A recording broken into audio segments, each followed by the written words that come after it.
Hello. Steph.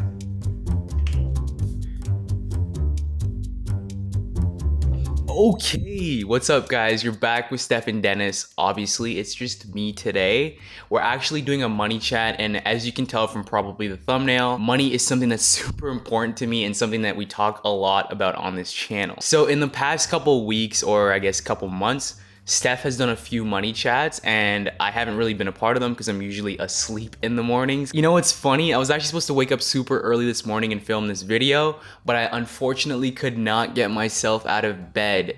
It literally just felt so warm and cozy inside the sheets. Like, I'm sure anyone who's out there experiencing some of that Canadian winter that's creeping up, it's getting colder and colder. And if you know anything about the mornings, they're usually so cold, so you don't really want to get out of bed. But anyways, instead of waking up super early right now, it's about 12 o'clock. Like, it's just about to hit 12. So I'm filming this, I guess, technically on my lunch break. Yeah, we're gonna get right into it and talk about some of my money thoughts, some of the things that I've been thinking about over the last little while. I haven't really done a money update in quite some time, but if you guys are excited for this video, remember, please like down below. Make sure you comment and let us know what your thoughts are, and let's get into it.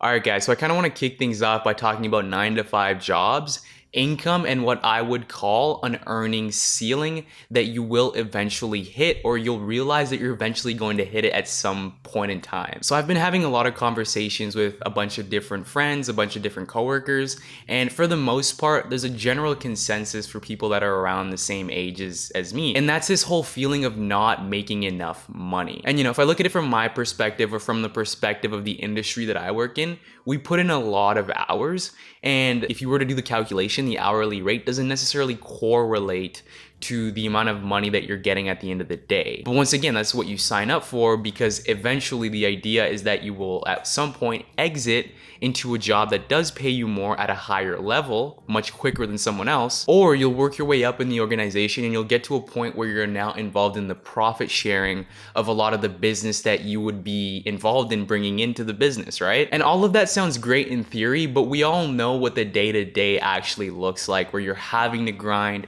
you're having to put in all this effort, you're having to wake up in the mornings even when you don't want to sometimes, and that just kind of is what it is, right? And at the end of the day, if you look at it from an income perspective, you're sort of left feeling like, wow, like, I don't really make that much money, especially if, you're paying down your debt, you have aspirations to one day own a home, you want to do different things, whether that be even traveling, for example, right? All of that costs money. And I'm a firm believer in doing things right. That means not putting stuff on a credit card and then, coming back from vacation and saying, oh, I'll pay for that later, that sort of thing. I firmly believe that you should have the cash in the bank in order for you to be splurging on all these different items, right? We've talked a lot about not leaving money on the table on this channel before in some of our past videos, but even if you negotiate your salary, even if you're making sure that, you're taking advantage of the employer match program, all of the above, at the end of the day, whether you're working from 6 a.m. to midnight,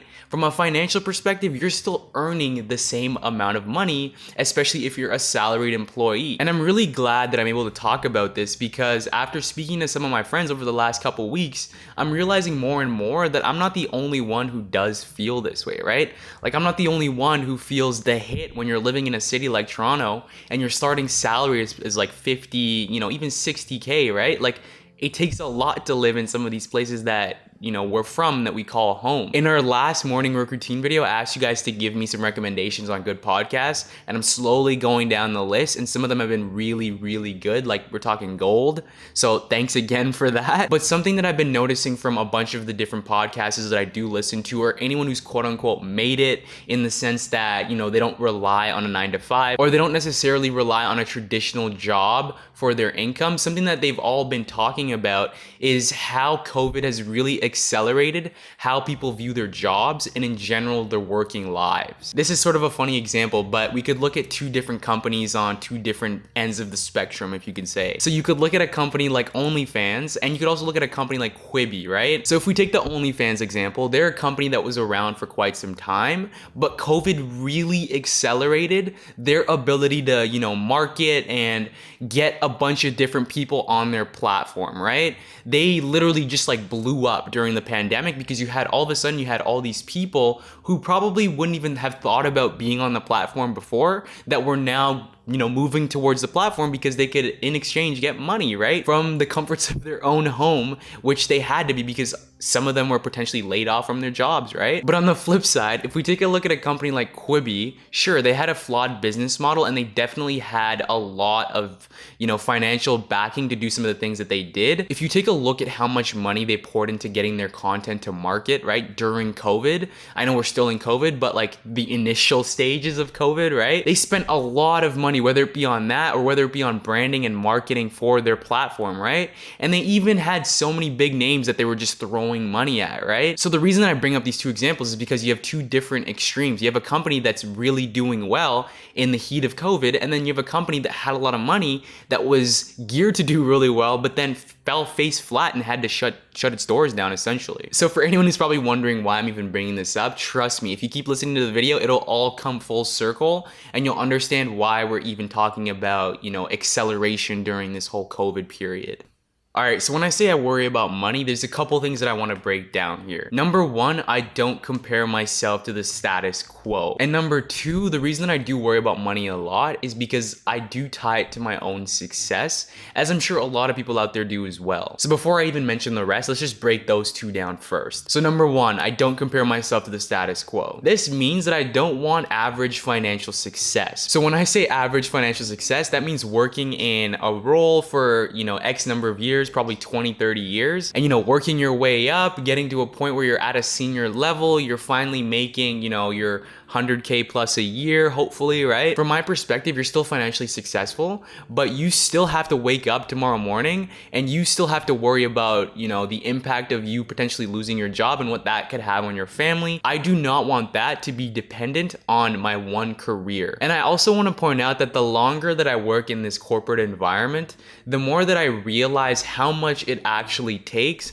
to really get to that next level and the amount of life that you have to give to your job in exchange for that. And I think that's something that Fenton talked about in one of our previous videos. So he used to work at Deloitte in strategy consulting. And as you know, the hours and the life that you have to give to your job are pretty insane. Like it's a lot, right? And at the time you think that it's for a good amount of money. Sure, you're getting great exposure to different things, but at what cost, right? Time is something that you can never get back. And I guess number three would be me seeing younger me and, not necessarily having control over my situation or just being so fascinated by things. And I think about what would make younger me proud of who I am today. And part of that is financially tied, right? And number four, and I'm sure there's a lot of people that can relate to this, it's thinking that there's a secret to success. I remember being younger and thinking, if I know the right person, if I can say the right thing, if I can be in the right room at the right time, then I'll know what this big secret is to how people become so successful in their lives, right? And I think the older you get, the more you realize that when it comes to success, there are a select number of values that you probably want to have, one of them being discipline. Overall, I know that I just spewed a whole bunch of words, but the point is, this is me talking about what makes me worry about money and what makes me worry about, finances and overall financial success. So one of my favorite topics is around side hustles turning into main hustles. If you go on Google, you will find so many different articles on how to make extra income even if you've got a full-time job, which is amazing, right? What I find interesting about side hustles in the online world is that they take a ton of effort, but your income isn't capped and you have the potential to grow it exponentially. And this is why for a lot of people, the goal is to make your side hustle your main hustle if you can do so. The challenge that I have right now, and this is me being once again completely honest, is weighing potential next career options with the time commitment that it actually takes. Like I'm sure you guys have seen some of our day in the life videos or our work week in the life videos, and you can see just how busy, the consulting schedule is. Sometimes you're working 60, 70-hour weeks, right? And if you're also trying to do, your side hustle, like I really enjoy making videos, and I really enjoy the process of making videos, right? So for me right now, and this isn't me saying that I'm gonna be, quitting my job at the firm or anything, but when I look at making more money through, a potential next career step, whether that means externally or at the firm, that comes with more responsibilities, and it often comes with you having to dedicate more time, right? And that time that you now need to dedicate is also gonna be taken from that thing that you actually like doing on the side. So these are just some of the thoughts that have been, percolating in my mind basically for the last like several weeks or a couple months, I guess. What is interesting, and I'm sure my mom would hate to hear this, but what ends up happening often at times as your responsibilities increase is you end up getting less and less sleep because you're trying to do everything all at once. And obviously there comes a time where something has to give. But like I said, I'm not gonna stop making videos, and I'm definitely not gonna stop the grind to, getting promoted or, moving on to that next thing, right, in my career. So I guess we'll see how things play out. All right, so to wrap it all up, I'm sure you guys got the sense that I'm a little pessimistic when it comes to money, but all of that is because I have such high expectations for myself. Even with all of that being said, the main thing that I want you to take away is that it's not just about, saving your money, cutting your expenses, and investing. Once again, all of those are very, very important, but you also need to focus on growing your income so that you can accelerate yourself financially and move on to that next level. I'll obviously keep you guys updated on my career path, or in other words, how my salary is growing and increasing, but also on our side hustles, one of them being YouTube, our investments, real estate coming soon, basically as they continue to evolve over the next several years. Just know that I'm constantly thinking about all of these things, and you can ask Steph, I talk about money on probably the daily, right? So we will be keeping you guys updated on everything that's going on. All right, I hope you all enjoyed this video. I hope you enjoyed the money chat. I didn't actually end up getting up early, so apologies for that. More like apologies for Steph. She really wanted me to get up early and do this, but got it done at noon. You already know what it is. If you guys have any other thoughts on, any of the topics that you want me to cover money-wise, especially from my perspective, let us know down in the comments below.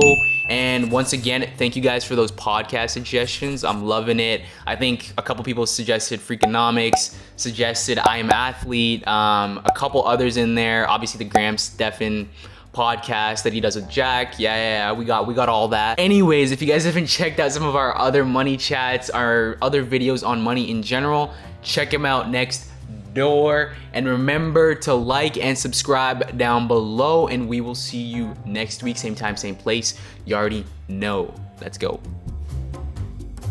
Coffee.